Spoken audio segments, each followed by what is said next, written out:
Hi guys, on this show we're looking at Salva, Shepardson, Smith, Brennan, Belcher, Breck, Long and Phillips. We're looking at 2001's Jeepers Creepers.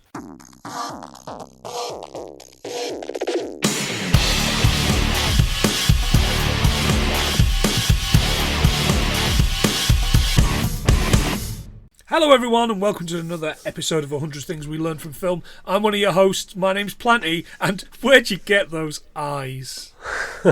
And I'm the other guy, and I'm just a creep. I'm You're a weirdo. It is coming. John, how are you? I'm alright, buddy, how are you? Very well, thank you. Very well indeed. This, of course, is the podcast that tries to learn 100 things from every film we talk about. John, what are we talking about this week? Oh, we're looking at 2001's Jeepers Creepers. 2001. So very long ago. That was long ago. Yeah. Long ago. There was slim pickings back then, to be fair, but there was not a lot going on in 2001. Bubble Boy. Never seen it, thankfully. Oh, Freddy Got Finger's good. Zoolander. Oh, your favourite 51st State. Oh, yeah, 51st State's good. Future like episode, that, by the way. Yeah, you do like that, didn't you? What else you it's got? better than 51st Dates. Well, this is very true. Very true. Let's see, we've got Along Came a Spider, The Pledge, Session 9, which I always thought was really weird. Oh, you've mentioned this a couple of times. When we've done 2001, you mentioned it, and I don't know what it is. Yeah. And last but not least, Johnny Depp's lesser-known masterpiece, From Hell, where he was a bit of a junkie in it. God blimey, it's me, the Ripper, I am. Jesus, what a was Robbie Coltrane was in it? Robbie Coltrane was in it, wasn't he? Is he really? I think so. I have blocked that out from my memory. Decent graphic novel, but other than that, not so great. Listeners, if you like what we do, follow us on all the socials. You can go to 100thingswelearnedfromfilm.co.uk and you'll find everything there, including our patron. Patrons get to pick episodes and give us a shout out. This month, we're doing Monster Month. It is the Monster Month. And the patrons had the choice of 4 films. They picked 2 because it was a tie, and because we're Siouxsie, we're going to do that anyway. So they're paying us a quid to vote every single month on a film and get a shout out every episode. So I shall be doing that as well. So this is one of the picks, and next week's Tremors is the other pick. So I haven't seen Tremors in ages. Yeah, I am looking forward to it. I was not looking forward to this. That's all right, because it's just standing and staring the film. It's very short, isn't it? It's very short. It's mercifully short if you have to watch it twice, John. I'll tell you. So please give us money. Me sick, need money bad. That would be good because we're gonna start buying some more merch for you to buy, which doesn't make us any money, by the way. We just put money back in, so I don't know why we fucking do it. I've still got 1 or 2 beanie hats somewhere in the house. If anybody wants one, just reach out and touch, babe. Right. Shall we get involved? Let's do this. Let's do this indeed. Okay. Right. We open Jeepers Creepers. It's 101 films and American Zoetrope films. Yep. Have anything on this, John? Nah, I just had a United Artists because I don't know if we had this. Did we had that Charlie Chaplin was one of the founders of United Artists? I don't remember, probably, but let's have it anyway. Let's have it. In 1919, back in the good old days, they've also done The Great Dictator, which I love, Rocky and Goldfinger. Goldfinger, the Great Dictator. Wah, wah, wah. Here's Charlie Chaplin pretending to be Hitler. I don't really know. Machine Man. And Rocky was there or something. I'm not entirely sure. American Zeo, I can fucking say that at all. This is the problem. I've not had a drink in 2 weeks. That is the issue. Was founded by Francis Ford Coppola and George Lucas. Hey, it's me, George Lucas. They produced most of Sofia Coppola's films, as well as this. And its follow-up because of nepotism. Or, and I'm just putting it out there, maybe look after your family and your mates. Not everything has to be nepotism. Yeah, exactly. Yeah. I mean, do look after your family and mates, listeners, unless one of them's some sort of sex pest, like the director of this film. But that we'll come to. That we will cover in some detail. Let it go, Planny. Let it go. No, well, look, if the American penal system wouldn't, why should I? American Zoetrope, getting there. Their building is in the Sentinel Building in San Francisco. It's the one like a giant robot out of X-Men. Robot, indeed. And the ground floor of that building includes Coppola's Cafe Zoetrope, where you can see a lot of his film memorabilia, as well as drink some of his wine. Cop a load of that.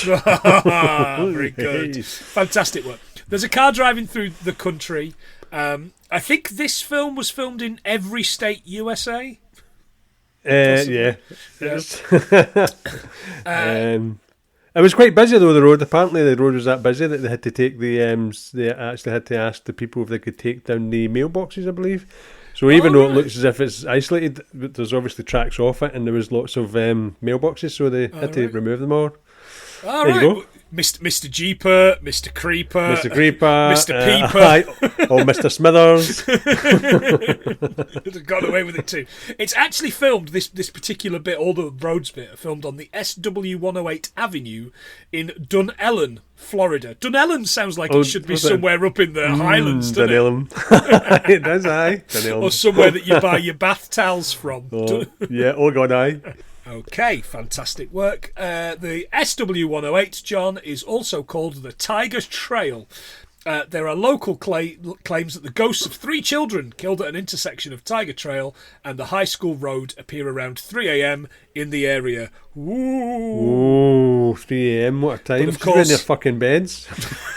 Indeed they should. Little bastards. Anyway. There's this brother and sister bickering. Now, listeners, I don't think I can be blamed for this in particular. So they're called Trish and I've written Derry, and it took me till the end of the film, the second time watching it, that finding his name is actually Darry. Darry, yes. Darry. But the way she says it is Derry. Of course, as we know, is short for Dario G. Aye. Speaking of children, Darry is driving, and this means that I wasted probably about 10 facts on the city of Derry and the TV show Derry Girls, which I'm not using. So if we get to 90, good fucking luck. Then they're changing his name. Yeah, exactly. Darry's driving and shoots a stop sign, and then speeds up onto this camera van with the reg 6A4EVER, and he reads that as gay fever. And I was like, what? Oh, no, 6A gay, gay, yeah. And she reads it as sexy forever. Yes. Now, right, she says 6 points to me, and he's like, oh, you win. What are the fucking rules of this game? Nah, just make up the language. I know, it's like... Yeah, it's like what? It's like chess. Stop making up the rules as you go on. I know. Stop that. Oh, that caravan was a 1944 E45 or 450. Sorry. Yeah, I've done the cars. You've done some cars. I had something on that somewhere, and it's gone. I will find it later on as we go through the thing. Just as I will when I finally found my MGM Lion facts. Oh my God! Which are there somewhere. You've done it already. They're there somewhere, John. No, but not the particular MGM Lions. We've done all them, but some lion related stuff. Like you, John, I found one of these camper vans for sale, $25,500 with 45,000 miles on it. It's pretty good.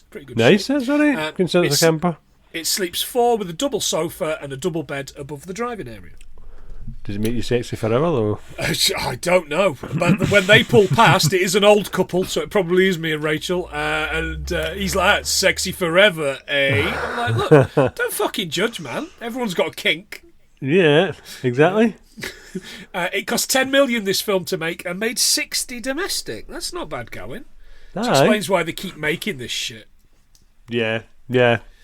Well, to be fair, I enjoyed the first couple, and I thought the monster in it was actually a good idea, but they ruined it by making more. So I don't think I've seen the third one, and I haven't seen the new one, which Rachel says is pretty much the same story. But I like the second one. It's the one on the school bus, isn't it? Yes, that's pretty all right. Yes, yeah, that's pretty okay. Yeah. If we're ever going to do that, I'd have a brilliant fact for you, but we're not doing that one. So okay, good. Beep. Indeed. As they're driving home from college for the holidays, we find out Trish has broken up with her boyfriend, and Darry sings this country song about her breakup. And again, a couple of I wrote a couple of the lines down when I was doing my notes, and I was like, oh, only on like the fourth line did I realise he's making up a song as he goes along, and it's not a real song to look up. So Sting will be delighted. This massive old rusty truck comes up from behind, doesn't it, and honks. Yep. It's got this fantastic honking sound, like a train. It's horrible, man. It's absolutely horrible. It's a Chevy heavy duty 1941. Mm-hmm. It's a horrible noise they make. Yeah. I didn't even look up how they made it, but it's horrible. Go around, isn't it? It refuses to go around and almost rams them. When he finally overtakes them, we see the number plate, beating you. Which I was like, okay, yeah, you're beating me in the race, got it, and that's the joke, I guess. Darry says, the vehicle of choice for assholes and serial killers. I was like, good line. Trish reminds us of Kenny and Darla, who died 100 miles from here. They never found the head, just the car and her body. 1978, John, 23 years ago. Ooh.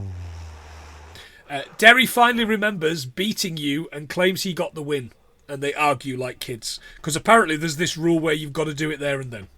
Yes. Yeah. Okay, fine. Their car, by the way, is a 1960s Chevy Impala. I found a 1958 for sale in Lowestoft, of all places. 68,000 miles, 59,995 quid. Down the road, they're both peeing in a field. Darry says he's spoken to Mom and says that they'll be home for the holidays. Trish said she thinks Mom sounded weird. He's looking for water in the back. Trish spots Darry's dirty washing. So kind of, it reminded me of never doing that because I was always able to do my own washing. But, teenagers in it. She says it stinks and throws a Magic Tree air freshener in the bag. Yep. You got any facts on Magic Trees now? I have, mate. Yeah, have you? I've just got facts on one of the rarest perfume ingredients, but you go first. All right, okay. Little Tree brand air freshener in America, John. Little Trees were invented in 1952 in Watertown, New York by Julius Salmon. Formerly known as Magic Tree in the United Kingdom until Little Tree name was adopted in 2011. So much so that me and you had no idea it was called the Little Tree. We did not, did we? Just thought it was Magic Tree. I certainly was. I probably got one in the car as well. That's amazing. Artist Jack Williams created Forest, a 2009 installation using 350 Royal Pine air fresheners hung in a square configuration from the ceiling via fishing wire. Nice. Hello, Brian. Okay, what have you got on smells? So the rarest perfume ingredient is called orris, and it's distilled from the root of the iris. So what I was doing, I was looking up the weirdest sort of smell of Magic Tree, and then I've just went down a rabbit hole. Totally forgot about the Magic Tree part, and then just went and smells. So this orris seems to be the rarest perfume ingredient. I thought it was whale, but hey, what do I know? I just live here. It is in that second Pandora film, isn't it? That second Avatar film. So what are they getting? Whale brains. Oh, well. This will make you the smartest person in the world, didn't it? The whale brains. Where he's from. Well, that Bannon t-shirt's made by Gap. I was looking for it everywhere. I thought it was like a college or something. It turns out it's, I wrote on my notes, is this a college? and I couldn't find it, and I couldn't find anything to do with Gap or anything. So well done you. But I did find kind of a reprint, £30 and 73 pence on Etsy. Yeah, I got that. No, you're all right. No, you're fine. You're all right. Like everybody, like, when did you go to Bannon? No real place. Barry Bannon.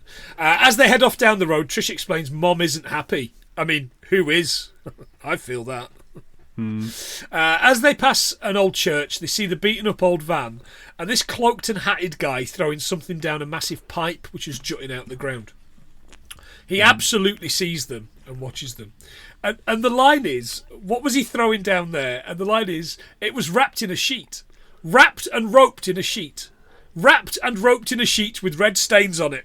It's kind of like the way that they just do that. Yeah, it's I pretty just good. add to it. It's the best bit of writing in the whole thing, because the rest of it's dog shit. Trish grabs Darry's phone to call the cops, and it dies. It's obviously not a 3210, John. Well, so that's the thing. I was looking at that phone. I couldn't see what the phone is, but I was looking at the most popular phone in 2001, and the most popular phone in 2001 was the Nokia 3310. Oh, nice! I love that bloody phone. Absolutely like a brick, it. wasn't it? Yeah. I don't know where mine is. It's somewhere in this house, and it's still got charge. I bet it's still on. So we've got in 2000 to 2001, less than half the households in the UK reported on a mobile phone, and at the moment. Well, not at the moment, but they're saying it now, 93% of all homes have a mobile phone in them. Which, wow. I still think that's quite low, but... That does seem quite low. Mobile phone. Yeah. It does, doesn't it? That church, by the way, is real. Oh, right. So okay. know. Yeah. Aye. But, good stuff. But it burnt down. Well, maybe because they burnt it down in this film. I know. So actually, after that, apparently, I was looking it up, and it says after the film came out, people used to visit it. It used to be like obviously paid to see it. Yeah. But I burnt down. So some fucker burnt it down. Bastards. Can't leave nothing, man. Just then, the van pulls out, and it doesn't half move. It rams them off the road into a field before carrying on down the road. Yep. In the field, Darry explains what they saw could be someone still alive. He suggests that they take a look down the pipe. They can't leave someone down there. What if it was you back there? She agrees, but I'm not getting out of the car. They head back to the church and pull into the grounds. It's basically this disused wooden church that you mentioned. You'd kind of only see it in films set in southern states, wouldn't you? Yes. Aye. It needs some sort of blood and thunder southern priest, I think. For this kind of... And I watched as he opened the sixth seal. There was a great earthquake. The sun turned black like sackcloth made of goat hair. The whole moon turned blood red, and the stars in the sky fell to earth as figs dropped from a fig tree when shaken in a strong wind. The heavens receded like a scroll being rolled up, and every mountain and island was removed from its place. That, John? Revelations 6:12. Verse 14. You've been practicing that, haven't you? Mate, it's top of my head. It's top of my head, that. Listeners, if you fancy reading some fantasy fiction after the podcast, the Bible. The Bible. It's fucking mental. Either that or fun with rakes. Oh, man, I need a Jesus. I've just finished reading... a very good Irving Welsh, I say reading, listening to when I've been out and about, a very good Irving Welsh about Juice Terry, his own book, and I don't think I can read anything else at the minute. I think I just need probably a week off reading listening to any books, because, man, I love Irving Welsh stuff, but that one has really fucked with my head. Has it really? It's got some of the worst stuff, best stuff he's ever written, and it's all set during Hurricane Ballbag. Oh, fuck. Remember that, listeners? Really? Remember that? Yeah. There you go. Anyway, enough of that. There's crows all over this place, by the way, in this scene. So I was kind of looking into it, and the American Humane Society website actually has quite a few details of this particular film on their website. What they said about this scene was, several black crows are sitting outside the windowsills and roof of an abandoned church. Trainers placed 3 live birds on their marks on the roof of the building and attached a piece of fishing line to each bird's foot to tether them for safety. 12 fake crows were placed around the exterior of the building, along with the 3 live ones. Oh, man. There you go, listeners. That's the behind-the-scenes stuff, John, that listeners come to the podcast for and don't usually get. Yeah. So I'm going to work on that, listeners. My promise to you is that this year I'm going to work on more behind-the-scenes stuff. Not necessarily about crows or ravens or racist crow actors like we talked about in our first ever episode. Which might as well have been 100 years ago. Oh, God, I feel like it, doesn't it? They peer down the pipe, and it's big enough to crawl into at an angle, and it stinks. Derry shouts down it, and then there's this kind of weak hello comes back. No further response. He gets in and hears a further shout. He asks Trish to hold his feet. And when he sees movement, it's rats. She lets go. He slides down the pipe. Bada bada bada. Bada bada bada. Bada bada bada. Bada bada bada. But he goes down on his belly, by the way, and I hope you got this one, John. But when we next see him, he's falling backwards onto the ground. Well, I know. Are we to believe this is some kind of magic pipe? Well, we've had the magic pipe before. It's always put his flattener back before. Very good. I love the Humane Society facts on this bit, by the way. A trainer stood off camera and held 2 rats just out of frame. When the film began to roll, the trainer dropped the 2 rats onto the ground, where foam padding was placed to cushion the fall. But it's good because we don't want to. We don't want animals to be harmed. Not the rats. Not the rats. Yeah. He comes to and sees that one of his Converse are hanging off the pipe. Converse, John, the first pair of Converse shoes were created in 1908 in Malden, Massachusetts by Marcus Mills Converse, which surely is a made-up name. No, that's made up, isn't it? In 1917, they launched the Converse All-Stars that we know and Derry wears in this. And in 1923, basketball player Charles H. Chuck Taylor walked into Converse complaining of sore feet. Converse gave him a job as a salesman and ambassador. He promoted the shoes around the US. And in 1932, Taylor's signature was added to the All-Star patch on the high-top sneakers. Ooh, nice. That's a good fact. I always wondered what if that you was. Want a pair of, that's who it is. That's who it is. You want a pair of the black ones, like what Darry wears? The Converse website will run you £65 for it. Is that the ones? That seems a lot of money. Is that the ones Will Smith wore pre-slap? And that robot film? iRobot. iRobot. iRobot. I robot. Yeah. Man, is that worth going back to? Because I remember fucking hating that. That's a toughie, isn't it? Is that dog shit? Is the chief out of that the chief out of everything? Yes, he really is. Yeah, the angry okay. chief. The angry chief. Yeah. And Shia Is LaBeouf he before he went weird. Is Shia LaBeouf in that? Yeah, he's just a wee boy in it, to be honest. Right. Okay. Oh man, that's where he started out with the robots, and then he ended up befriending the robots. Exactly. The auto robots. Anyway. Oh man, I've just remembered those fucking Transformers films that there's a million of. No, there's too many of them. Anyway, and only one good one. Yeah. Bumblebee, it's good. Have you seen? By the way, I just while right, have you seen that terribly, terribly fucking awful Rise of the Beasts Transformers film? I started watching that. I couldn't do it. Fucking hell! You can tell the money's all come from China. No, it's atrocious. It's pretty bad. So, did you read anything about what inspired the film, John? Someone that killed their wife, wasn't it? I'm sure it was a story about a man. In 1990 in Michigan, Dennis Depew, who I think's that fucking Pepe's skunk, brother, was spotted dumping his wife's body behind an abandoned school by a brother and sister. When he spotted them, he allegedly chased them in his van. I saw clips from an Unsolved Mysteries, by the way, John, which has got going on with our pal Robert Stack. God. Update. The creeper is still at large and maybe the bat gremlin or something else utterly fucking stupid. Imagine seeing that though, man. Jesus, somebody to drive away the bat gremlin? Oh no, just somebody. Oh no, this real thing happening. Yeah.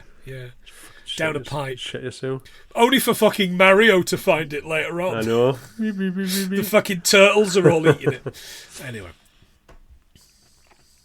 Continuing into the cave, Derry spots tools and a table with a rough thread and a bottle of liquid. He bends to tie his shoelaces and this liquid drops onto his sneakers. When he looks up, the ceiling's covered in bodies. Yeah. He walks over to a couple who have been stitched together and spots on a hand of the male a ring that says Wildcats and that the girl had her head sewn back on. This horrifies Derry because he knows them. Yes. It's the couple from the story from 1978. Yep. And it's a Super Bowl ring for Ace Ventura.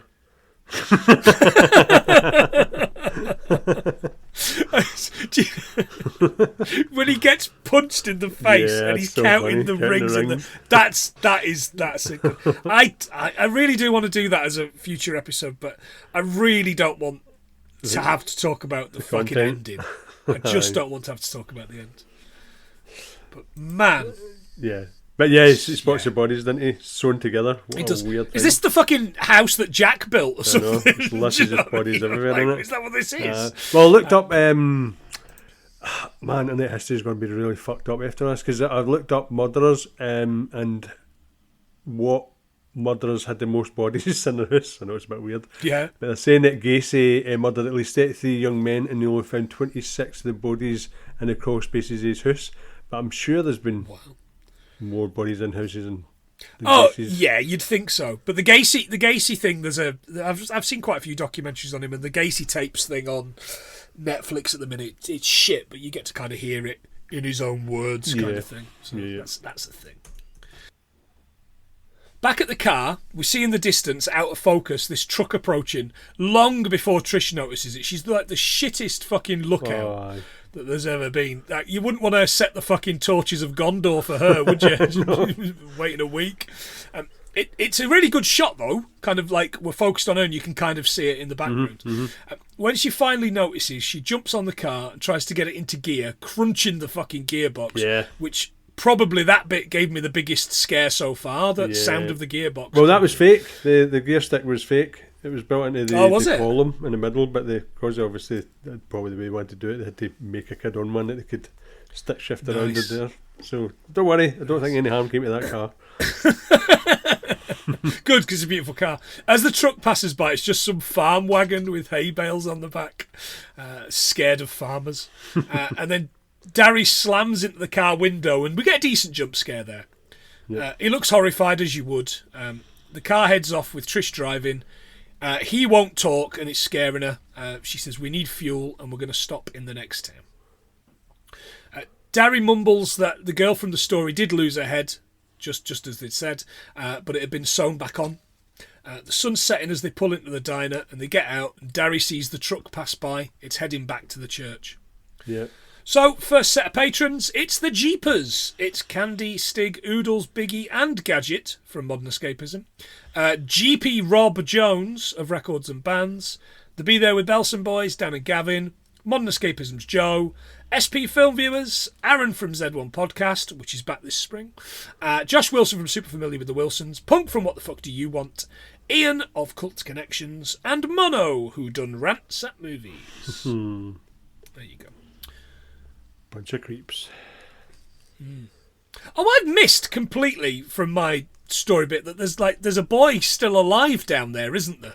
Yeah, but he never had any. No, he had one line, didn't he? Apparently, didn't he have any lines? But they felt sorry for him and gave him one line. But you never even heard what he bloody said. Yeah, there's absolutely kind of nothing there. He looks like Eddie Munster, doesn't he? He does a bit with spiky hair. Or maybe Gareth Gates. Doesn't he? So any of the characters for Not Another Teen Movie? Oh, mate, yeah, absolutely. She's got a gun! Right, so, is this the only Jeepers Creepers? No. There's 3 more, alright? But, what it isn't, is it's not even the first Jeepers Creepers film, John. The first Jeepers Creepers film was 1939, and a film starring Roy Rogers, where he's the sheriff of a Wild West town. Now, this is gonna shock and horrify everybody that I've got a Glasgow connection for Roy Rogers, or I've done this before. I don't know. Roy Rogers famously stayed at the Grand Central Hotel, John, with his horse Trigger. Oh, I found photographs of this. Yeah. I found photographs of this. I maybe told you. But yeah, when you go into the Grand Central, because I'm not saying I've got a few bob, but I've stopped in the Grand Central. Oh, king of the castle in my chair. Yeah, I've stopped once. It was very, very nice. I didn't pay. But as you go in, up the stairs, there's pictures of everybody that stayed there. Right. And Roy Rogers and Trigger are on the stairs. Man, like the lookout point in The Shining or Overlook. Yeah, Overlook Hotel. Yeah. Well, you've always been here, Mr. Trigger. What? Yeah, only Shining fans will know. In the diner, Trish tells the waitress they need the police. She tells Darry he needs to get it together. He admits he's scared. He'll know that they were there when he gets back. Just then, the payphone next to them rings. And it's this woman, right? Have you seen the cats yet? No. I saw you and Darry were lots of cats. You've a bloody hand and a ripped shirt. You found its house of pain. Woo! Whoop, whoop. Woo! Jump around. I don't know if it's a demon or a devil, but it won't stop chasing you. Once it has the scent of something it likes, it won't stop. It's like you, John, innit? I know. When she got the scent of a fish supper or something. Oh God, I will not fucking stop. Can't stop. Can't stop, won't stop. She mentioned the license plate. It's not beating you. If you hear the Jeepers Creepers song, then you have to run. Like fucking what? It's a astonishingly fucking stupid bit of the film, this. Darry hangs up the phone. Let's talk with the cops and get the hell out of here. After they've spoken to the police, they get changed. But Trish is certain that they don't believe the story. The cops are running the plates and sending someone down to the church. But the kids he saw have been bones by now. He says, no, they were like petrified wood. He says there were 500 bodies stuck on the walls, like a Psycho-Sistine chapel. Which I'm kind of into. Just then, the waitress shouts them. The car's been ransacked. A guy was caught sniffing the laundry. Yeah, that's creepy. Creepy.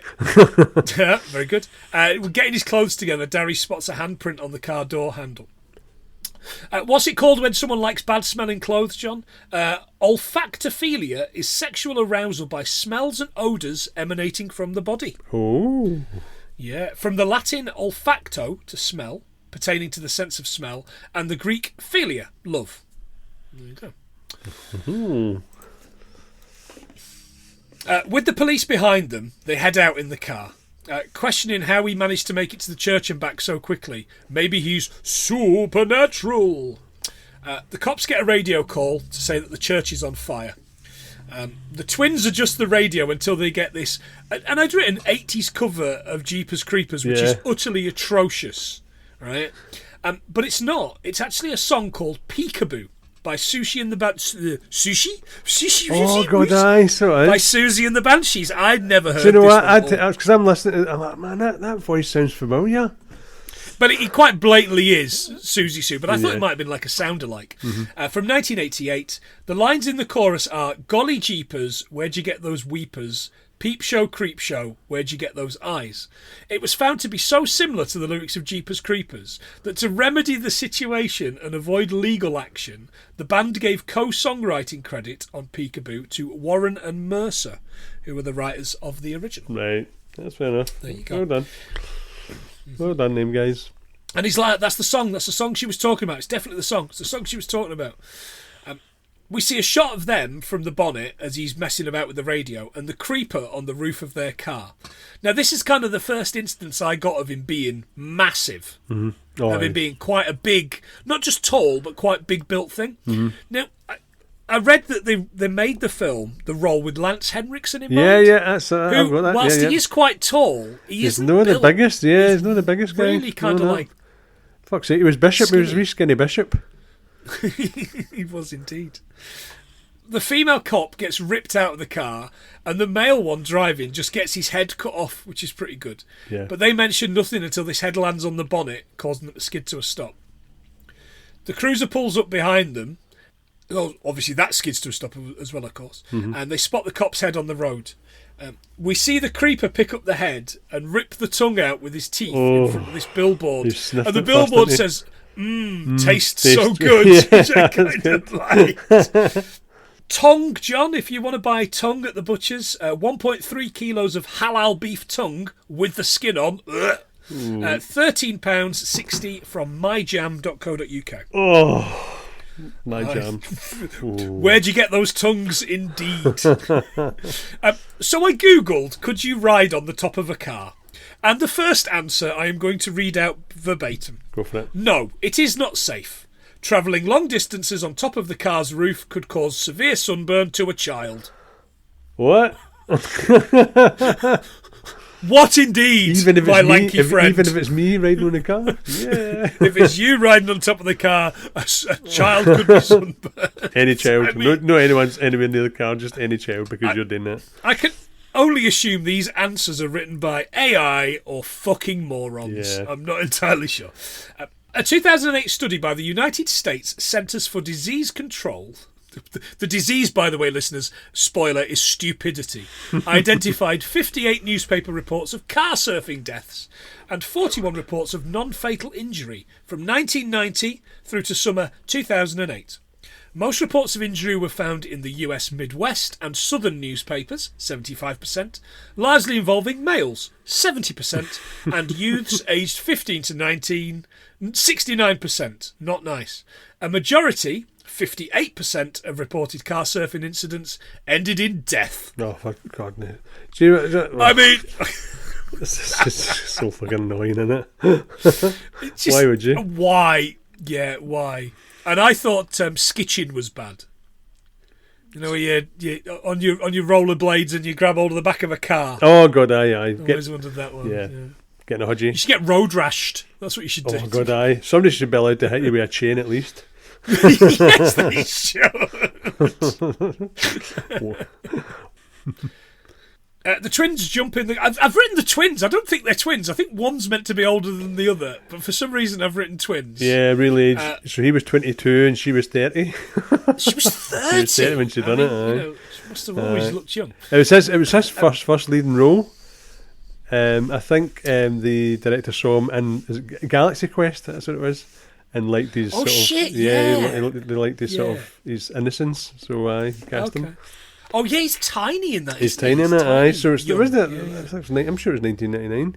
But Coppola convinced him to go with unknown actors because I think everybody in the granny was looking for big names, but he's like, no, stick with unknowns. Yeah, there's nobody in it that's anybody, is there? No.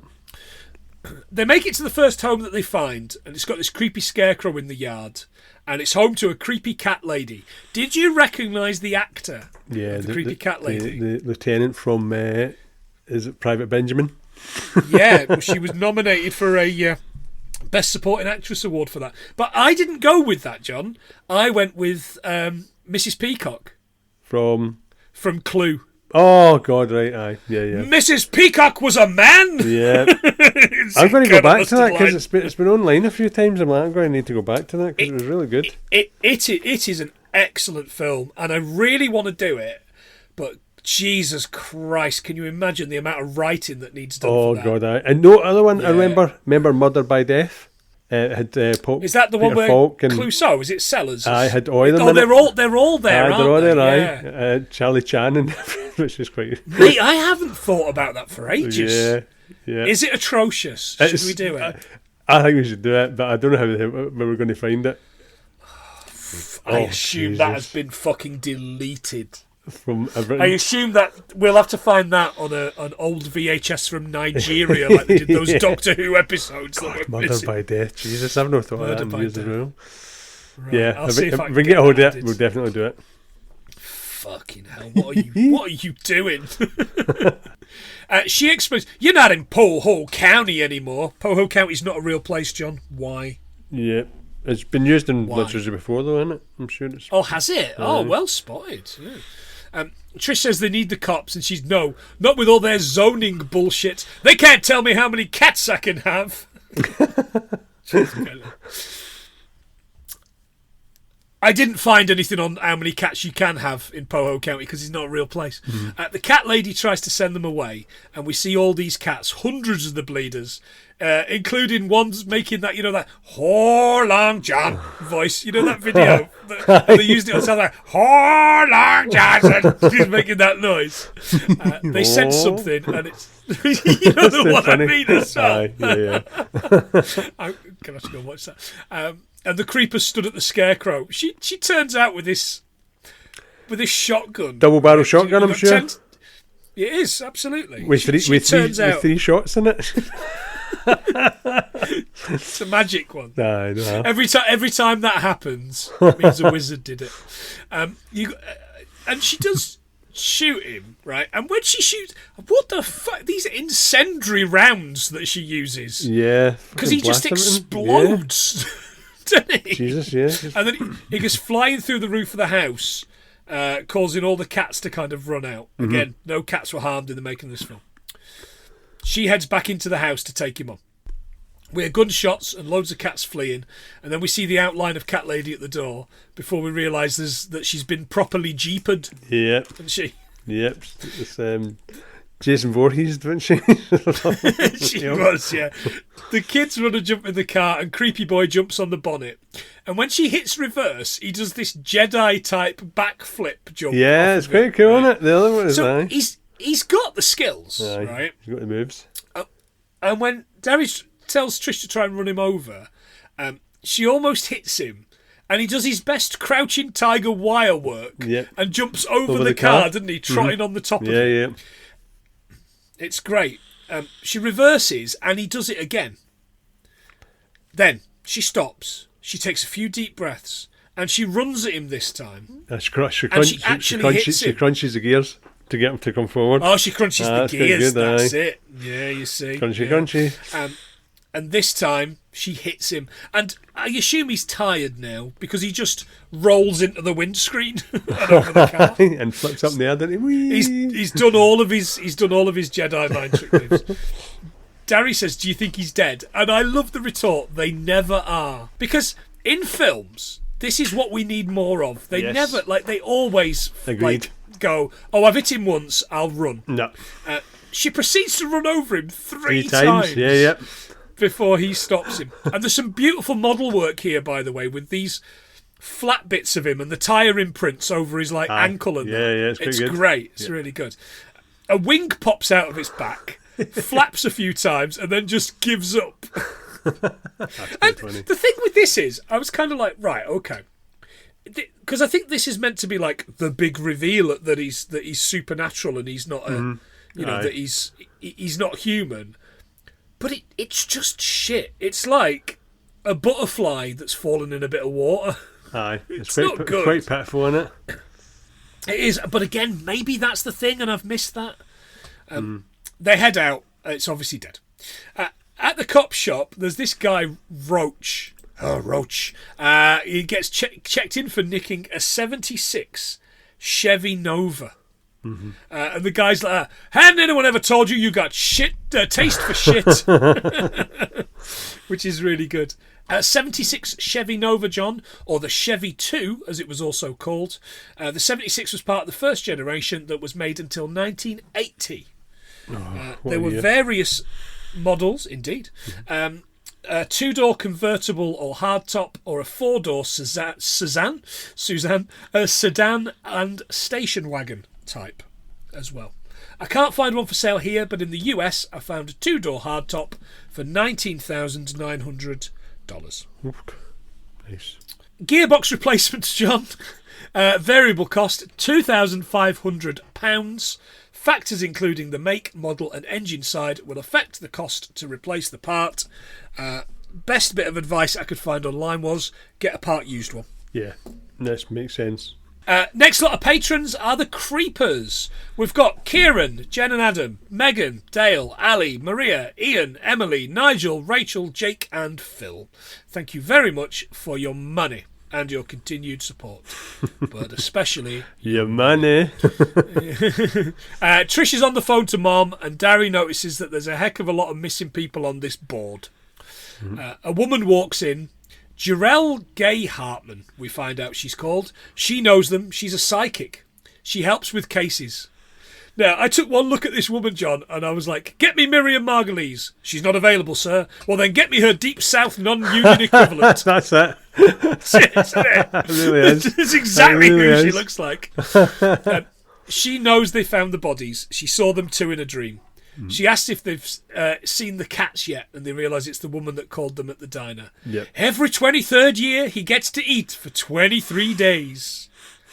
And they had to pick that. And one that of was those about days. the time, it was roughly about the time, John, that you messaged me and you went, do you realise it's been 23 years since this film came out?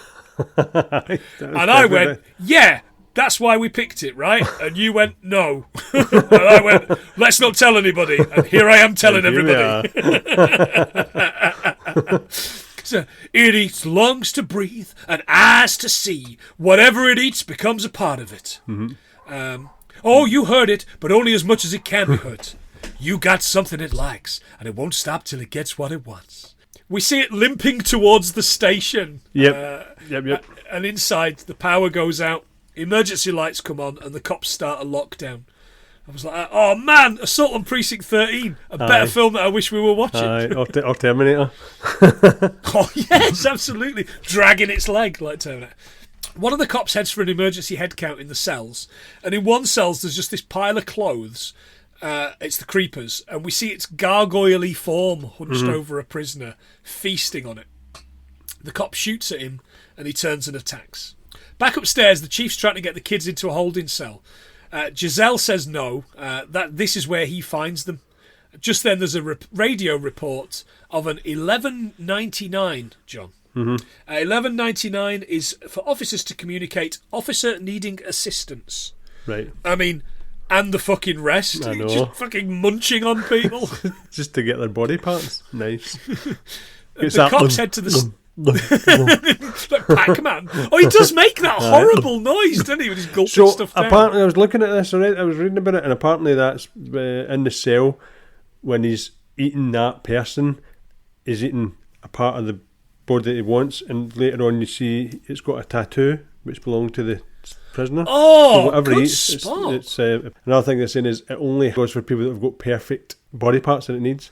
So apparently the reason it didn't go for Trish is at the beginning of the film she had a set of glasses, so she was visually impaired, so that's why it didn't go for her. It went for Darry. So that's why he didn't go, hey, where'd you get them eyes? She like Specsavers, mate. Exactly.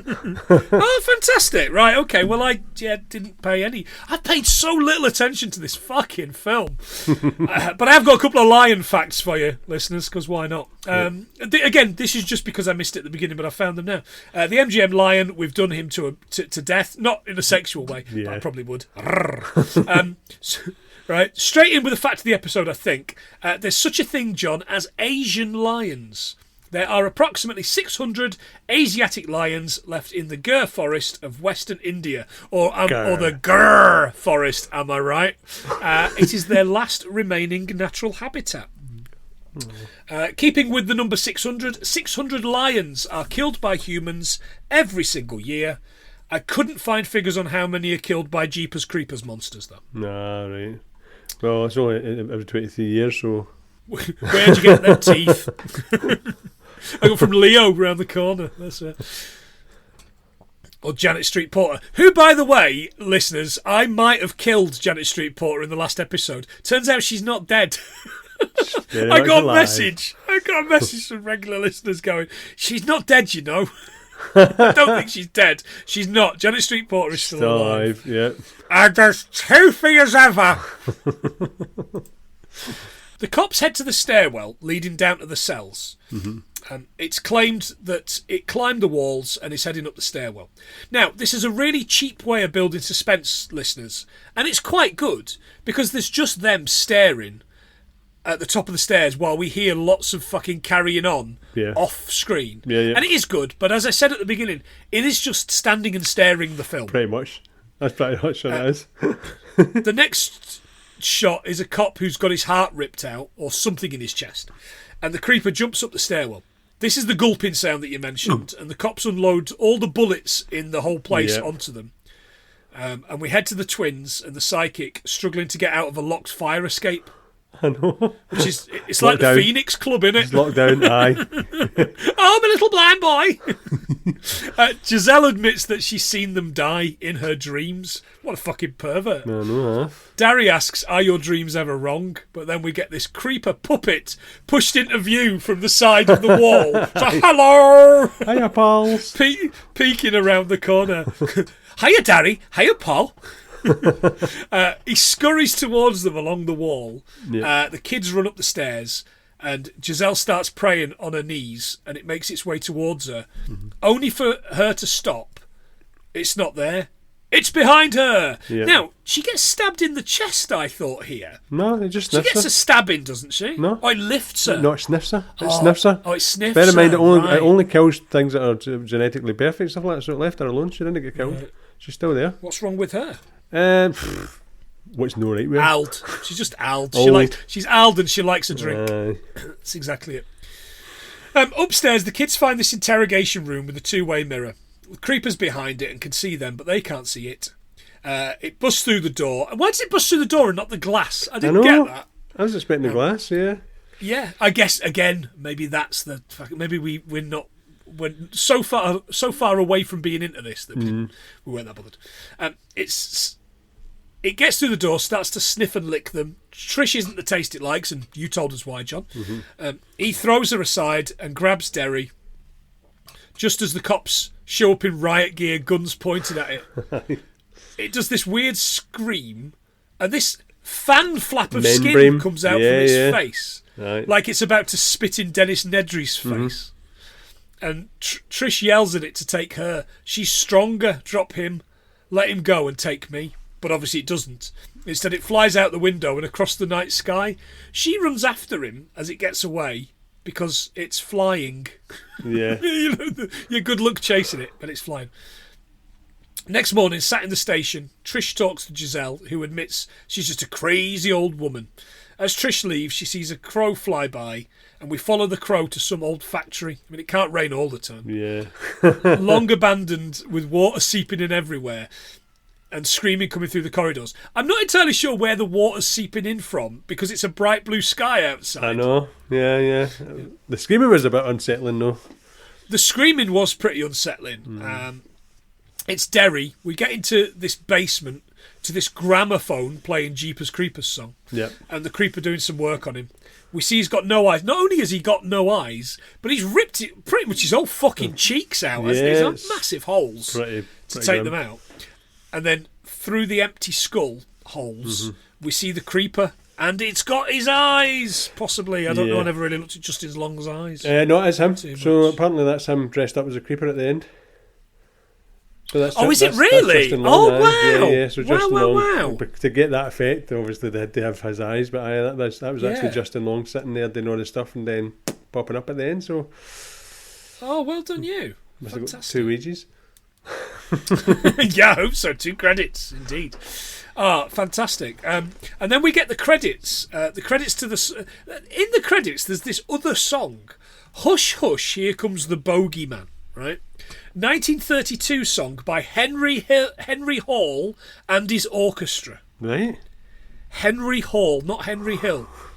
For as long as I can remember, I wanted to be a big band leader. One day, Tommy Dorsey carried my mother's groceries home from the store. It was out of respect. I don't know. It's the Goodfellas crossover nobody asked for. Any more facts, John? No, that's before it. we go. No, Are you all out? I mean, you managed to throw them all in at the right point. Yeah. Great, fantastic stuff. Dogs, John, can sense fear, and sensing fear is probably a mixture of smelling sweat and other chemicals combined with interpreting body language and other movements. There you go. Yep. The original song, Jeepers Creepers, music was written by Harry Warren and Johnny Mercer for the 1938 movie Going Places. Probably South Florida, by the looks of it. Nominated for the Academy Award for Best Song in 1938, but it lost to Thanks for the Memory. And the eyes. You're welcome. And the heart. And the leg. And the leg indeed. Why store bodies underground, John? A receiving vault or public vault was a structure designed to temporarily store dead bodies in winter months when the ground was too frozen to dig a permanent grave at a cemetery. These are pretty much done for now because modern digging techniques means you can dig through pretty much anything. Yeah. I remember that sewing The Last of Us. Yes, indeed. Sewing bodies is called a surgical suture. The earliest reports of surgical suture date to 3000 BC in ancient Egypt, and the oldest known suture is in a mummy from 1100 BC. No mention of the daddy. Oh, last couple. Be Eating You, Reg, in the UK, John. I couldn't find it. The closest I could find for sale in the UK was BEA 152Y. So beauty, maybe? For 2,494 quid. Podcast related, though, listeners, if you can help us out, one of us really wants 100 LF. So 100 learned film, but it's going to cost us 11,794 quid. Bloody so hell. if there's a sugar daddy out there, right, wants me to, I don't know, stand on their balls or something, then I would like that very much. It would be very good. Really heavy at the end here for facts. Sorry, I got confused on my list. Spring Break 2024 is now, John. February the 27th to March the 5th. Right. And finally, a couple of facts. On the back of the wagon, it says it's Arizona. It's got an Arizona, the Grand Canyon state. You know, on that on the thing they passed, Gay for Life or whatever it's called. Yeah. The registration plate says Arizona, the Grand Canyon state. Grand Canyon, 277 miles or 446 kilometres long, and it touches, not inappropriately, 4 states: Arizona, Nevada, Utah and Colorado. Nice. It's a big hole. There you go. And that is all I've got. I'm not going to talk about Victor Salva being a fucking child pornography arsehole. I said I was going to, but it's stressing me out. So I'm not going to. Keep it light. He's a fucking piece of shit. Keep it light. Yeah, he did time and he is officially a sex offender. So if you can watch this film, do what we did, listeners, and watch it for free on Plex or illegally. Do not pay for this. I mean, don't pay for this film because it's shit. But don't pay for this film or any of his films. Watch them illegally because he's a fucking fiend. John, while I top them up, how many do you think we got? Oh, it's quite a short one. I'm thinking low 80s. Higher. High 80s. Higher. 95. 95, John. Really? Fucking hell. Oh, yeah, it has been so long since we got 100 things. Mate, we're never going to get it. Never going to get with this I'm one. starting to feel like it's in my head now that I just can't. You know, like a goal scorer that can't score goals. Yeah, we're having a. You know, like we're having a barren we're having patch. a writer's block or a watcher's Barren greenback a watcher's block. I like to call it a watcher's block. Yeah, I'll watch your block. Ooh la la. Anyway, listeners, if you like this, you really need your head seen to. But we love doing it, so give us a quid and we will give you a shout out. We'll also let you pick an episode as we come to the end of this.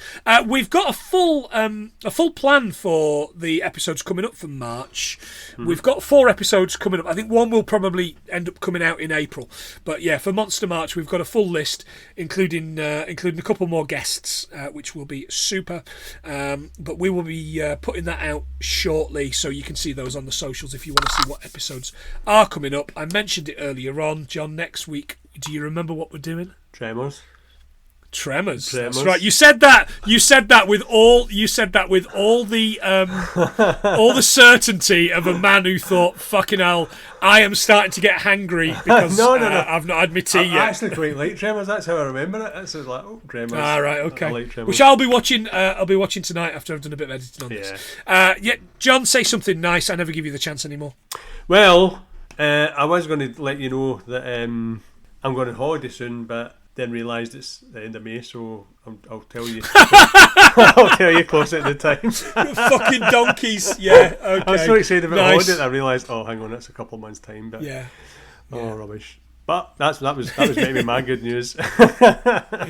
Indeed. Oh, there's a big pod meet-up happening without you in later on this month, so we'll send you some pictures because we're pricks. Once again, listeners, thank you so much for your time. He's been John, I've been Planty, and this has been so very close to 100 things. 95 things we've learned from. Jeepers creepers, where'd you get them peepers? Jeepers creepers, where'd you get that arse? It's from me mum, actually. Yeah. See ya.